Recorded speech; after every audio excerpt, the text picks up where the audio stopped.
How to make Windows 10 extended security updates. Hi everyone, I'm here to assist you today. Without any delay, let's jump right in. First, open Settings on your device. In Settings, simply click on Update and Security at the bottom, which is the last option.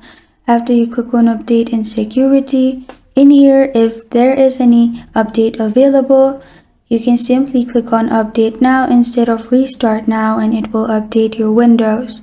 If you want more information about your update, you will find Windows and the version. After you copy the Windows and version, you can go to Google and type in the version and then go to Microsoft's official page and learn more about your update.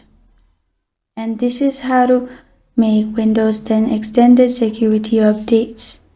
Thank you for joining me today. If this video helps you out, please leave a like and subscribe for more. Got a question or want to suggest a topic? Comment below. Thank you for watching.